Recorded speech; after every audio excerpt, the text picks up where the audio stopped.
ಮಳೆಗಾಲ ನಂತರ ನಮ್ಮ ಮನೆ ಸುತ್ತ ಗಾರ್ಡನ್ ಹೇಗಿದೆ ಅಂತ ನೋಡೋಣ ಬನ್ನಿ. ನಮಸ್ತೆ, ಶ್ರೀ ಯೂಟ್ಯೂಬ್ ಚಾನಲ್ಗೆ ಸ್ವಾಗತ. ಗಾರ್ಡನ್ ಪ್ರಿಯರಿಗಂತೂ ಮಳೆಗಾಲ ಬಂದ ತಕ್ಷಣ ತುಂಬಾ ಖುಷಿ. ಏಕೆಂದ್ರೆ ಏನೆಲ್ಲ ಗಿಡಗಳನ್ನು ನೆಡಬಹುದು ಅಂತ ಯೋಚನೆ ಮಾಡ್ತಾ ಇರ್ತೀವಿ. ನೆಟ್ಟಂತ ಗಿಡದ ಫಲಿತಾಂಶ ಏನಾಗಿದೆ ಅಂತ ಮಳೆಗಾಲ ಮುಗಿದ ನಂತರ ನಮಗೆ ಗೊತ್ತಾಗತ್ತೆ. ಹಾಗೆಯೇ ಈ ಸೆಪ್ಟೆಂಬರ್ ತಿಂಗಳಲ್ಲಿ ನಮ್ಮ ಮನೆ ಗಾರ್ಡನ್ ಹೇಗಿದೆ ಅಂತ ನೋಡ್ತಾ ಹೋಗೋಣ. ಸಬ್ಸ್ಕ್ರೈಬ್ ಮಾಡದೆ ಯಾರಾದರೂ ನೋಡ್ತಾ ಇದ್ದೀರಾ ಅಂದರೆ ಸಬ್ಸ್ಕ್ರೈಬ್ ಮಾಡಿಕೊಂಡು ಬೆಲ್ ಬಟನ್ ಪ್ರೆಸ್ ಮಾಡಿ ಆಲ್ ಅಂತ ಸೆಲೆಕ್ಟ್ ಮಾಡಿಕೊಂಡ್ರೆ ನಾನು ಹಾಕೋ ಎಲ್ಲ ವಿಡಿಯೋದ ನೋಟಿಫಿಕೇಶನ್ನು ನಿಮಗೆ ಮೊದಲು ತಲುಪುತ್ತೆ. ಹಾಗೆಯೇ ವಿಡಿಯೋವನ್ನು ನೋಡುವ ಮೊದಲು ಒಂದು ಲೈಕ್ ಮಾಡಿಕೊಂಡು ವಿಡಿಯೋವನ್ನು ನೋಡ್ತಾ ಹೋಗಿ, ನಮಗೂ ಒಂದು ಖುಷಿ ಕೊಡುತ್ತೆ. ಇದು ಕೇತಕಿ ಅಂತ ಹೇಳ್ತೀವಿ ನಾವು, ಕೇತಕಿ ಪುಷ್ಪ. ಇದು ಗೊಂಡೇರು. ಇದು ಗೌರಿ ಹೂವು ಅಂತ ಹೇಳ್ತೀವಿ. ಅಂದರೆ ಪೂರ್ತಿ ಇದು ಡಬಲ್ ಪೆಟಲ್ಸ್ ಅಲ್ಲಿ ಇದೆ. ನನ್ನ ಹತ್ರ 6 ರಿಂದ 7 ಕಲರ್ಸ್ ಇದೆ. ಇದು ವರ್ಷ ಪೂರ್ತಿ ಹೂವಾಗುತ್ತೆ. ಇದರಲ್ಲಿ ಬೀಜ ಬರುತ್ತೆ. ಬೀಜ ಬಂದ ನಂತರ ಮತ್ತೆ ನಾವು ಆ ಬೀಜವನ್ನು ಹಾಕಿದಾಗ ಹಾಗೆ ಮತ್ತೆ ಹೂ ಆಗ್ತಾನೆ ಇರುತ್ತೆ. ಇವೆಲ್ಲ ಗುಲಾಬಿ,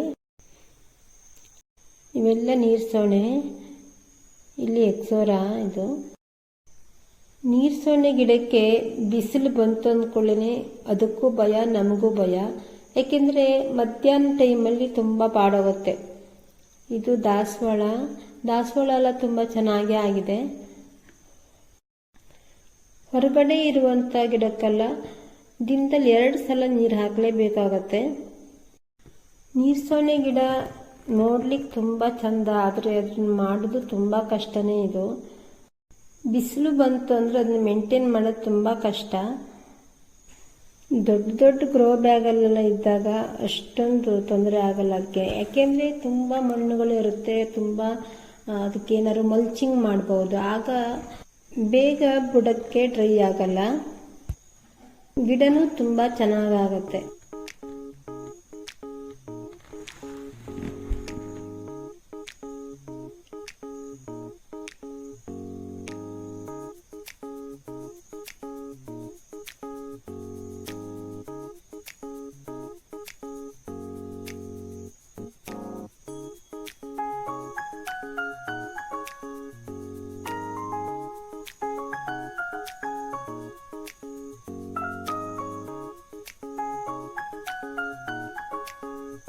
ಇದು ಡೇರೆ.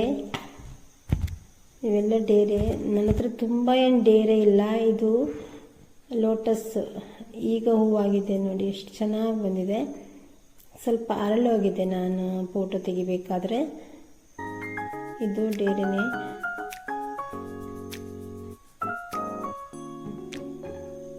ಎಲ್ಲ ದಾಸವಾಳ.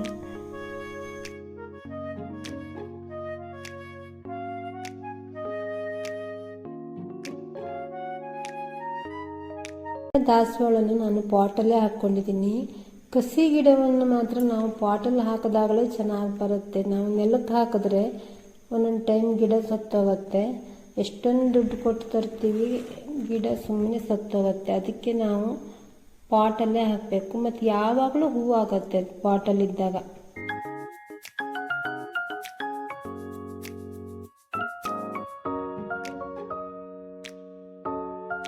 ಇದು ಗೌರಿ ಹೂವೆ ನೋಡಿ. ಈ ಕಲರ್ ಪರ್ಪಲ್ ಕಲರು, ಇದು ಡಬಲ್ ಕಲರಲ್ಲಿದೆ.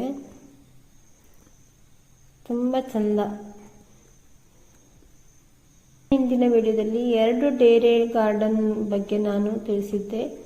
2 ಗಾರ್ಡನ್ ಅವರ ಕಾಂಟ್ಯಾಕ್ಟ್ ನಂಬರನ್ನು ನಾನು ವಿಡಿಯೋದಲ್ಲೇ ಹಾಕಿದ್ದೀನಿ. ಯಾರಿಗಾದ್ರೂ ಗಿಡ ಬೇಕಾದಲ್ಲಿ ಇಷ್ಟ ಇದ್ದವರು ಅವರಿಗೆ ಕಾಲ್ ಮಾಡಿಕೊಂಡು ಅವ್ರ ಹತ್ರ ತಗೊಳ್ಳಿ.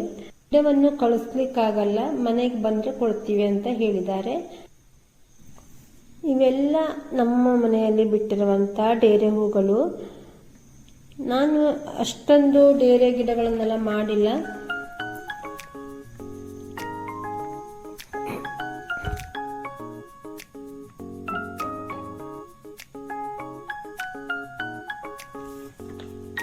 ಇವೆಲ್ಲ ಈ ವರ್ಷ ತಂದಂಥ ನೀರ್ಸೋಣೆ ಗಿಡ.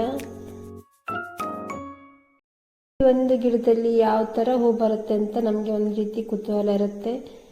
ಒಂದೊಂದು ಹೂ ಬಿಟ್ಟಾಗಲೂ ನಮಗಷ್ಟು ಖುಷಿ ಆಗುತ್ತೆ. ಇವೆಲ್ಲ ಬೇರೆ ಬೇರೆ ಗಿಡಗಳು. ಇವೆಲ್ಲ ನಮ್ಮ ಸುತ್ತಮುತ್ತ. ಗಾರ್ಡನಲ್ಲಿ ಎಷ್ಟು ಕೆಲಸ ಮಾಡಿದ್ರೂ ಕಡಿಮೆನೇ ಅನ್ಸುತ್ತೆ, ಇನ್ನೂ ಅಷ್ಟು ಕೆಲಸ ಇರುತ್ತೆ. ಈ ಗಿಡ ಅಂತೂ ತುಂಬ ಬ್ರೈಟಾಗಿ ಕಾಣುತ್ತೆ, ತುಂಬ ಖುಷಿ ಕೊಡುತ್ತೆ.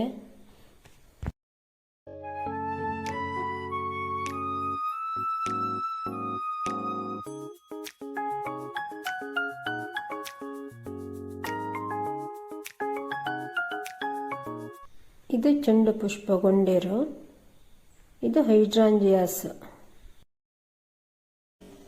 ಕೆಲವು ಹೂವಿನ ಗಿಡಗಳಿದೆ. ಈ ವಿಡಿಯೋದಲ್ಲಿ ಹಾಕಲಿಕ್ಕೆ ಲಾಂಗ್ ಆಗುತ್ತೆ ಅಂತ ಈ ವಿಡಿಯೋದಲ್ಲಿ ಹಾಕಿಲ್ಲ, ಇನ್ನೊಂದು ವಿಡಿಯೋವನ್ನು ಮಾಡ್ತೀನಿ. ವಿಡಿಯೋವನ್ನು ನೋಡಿ ನಿಮಗೆ ಏನು ಅನ್ನಿಸ್ತು ಅಂತ ಕಮೆಂಟ್ ಮೂಲಕ ತಿಳಿಸಿ, ಏಕೆಂದರೆ ನಮಗೆ ಯಾರು ನಮ್ಮ ವಿಡಿಯೋಸನ್ನು ನೋಡ್ತಾರೆ ಅಂತಲೂ ಗೊತ್ತಾಗತ್ತೆ. ಮತ್ತು ನಿಮ್ಮ ಕಮೆಂಟಿಂದ ಮತ್ತು ಲೈಕಿಂದ ನಮಗೆ ತುಂಬ ಖುಷಿಯಾಗತ್ತೆ. ಇನ್ನಷ್ಟು ಇಂಥ ವಿಡಿಯೋವನ್ನು ತರಲಿಕ್ಕೂ ನಮಗೆ ಇಂಟ್ರೆಸ್ಟ್ ಬರುತ್ತೆ. ಸಬ್ಸ್ಕ್ರೈಬ್ ಮಾಡದೆ ನೋಡ್ತಾ ಇದ್ರೆ ಸಬ್ಸ್ಕ್ರೈಬ್ ಮಾಡಿಕೊಂಡು ನೋಡಿ, ಏಕೆಂದರೆ ಎಷ್ಟೊಂದು ಜನ ಸಬ್ಸ್ಕ್ರೈಬ್ ಮಾಡ್ದೇನೆ ಲೈಕು ಮತ್ತು ಕಮೆಂಟು ಮಾಡ್ದೇನೆ ನೋಡ್ತಾ ಇರ್ತಾರೆ. ಇನ್ನೊಂದು ಹೊಸ ವಿಡಿಯೋದೊಂದಿಗೆ ಬರ್ತೀನಿ. ಈವರೆಗೆ ವಿಡಿಯೋವನ್ನು ಪೂರ್ತಿಯಾಗಿ ನೋಡಿದ್ದಕ್ಕೆ ಧನ್ಯವಾದಗಳು.